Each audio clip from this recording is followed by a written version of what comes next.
장문 누락이 돼서 다시 또 녹화합니다. 2번 다음 내용을 포함하여 법적 분쟁 해결을 위한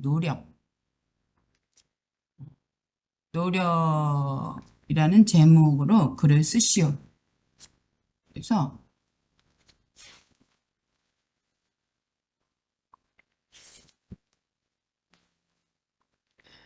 재판의 역할은 무엇인가요? 재판이 어떤 롤을 하나요? 어떤 역할이 있나요? 공정한, 페어한 재판은 왜 중요한가요?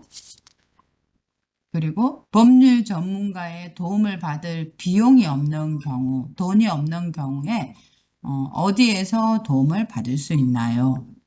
자, 한번 법적 분쟁 해결을 위한 노력 글을 써보도록 합니다.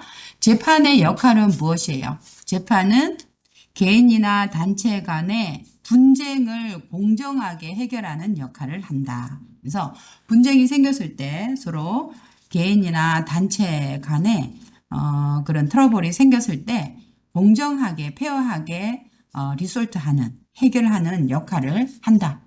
이게 재판의 역할이죠. 공정한 재판은 왜 중요한가요? 이 또 정부의 권한 남용을 견제하는 역할을 한다. 또 이 역할 하나 더 두 가지를 썼네요. 재판의 역할. 그래서 정부의 권한을 남용하는 것을 견제하는 역할을 한다. 행정재판 같은 경우는 그렇죠.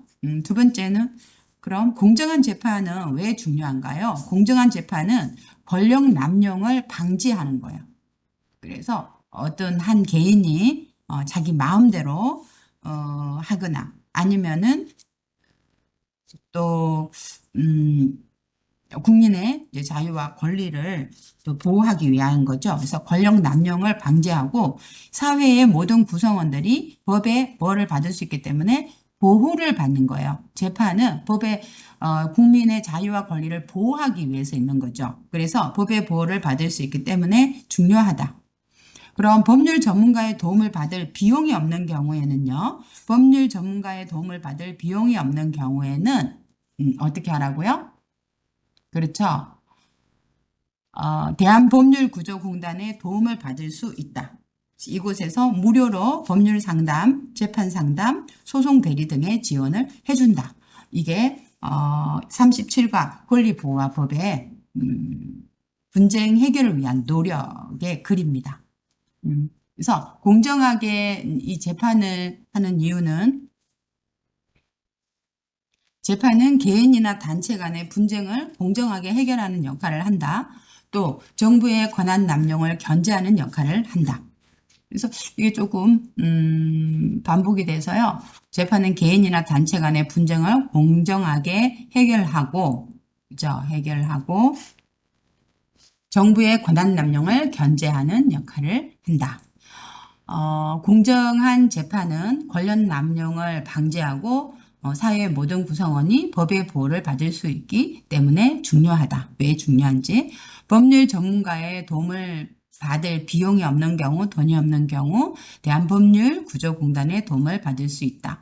이곳에서 무료로 법률 상담, 재판 상담, 소송 대리 등의 지원을 해준다. 이렇게 작성하면 좋을 것 같아요. 여러분도 잘 생각해 보시고요. 좀 다소 어려운 그런 파트이지만 여러분들이 계속 반복해서 하게 되면 훨씬 더 익숙해질 수 있을 겁니다. 그럼 이것으로 법률 파트의 모든 강의를 이제 마치도록 하겠습니다. 어렵게 뭐 생각할 필요는 없어요. 여러분이 이렇게 작성할 때 조금 어렵기는 하지만 그래도 쉽게 생각하고 또 이해하는 방향으로 공부를 하면 좋을 것 같습니다. 다음 역사 파트에서 만나도록 하겠습니다.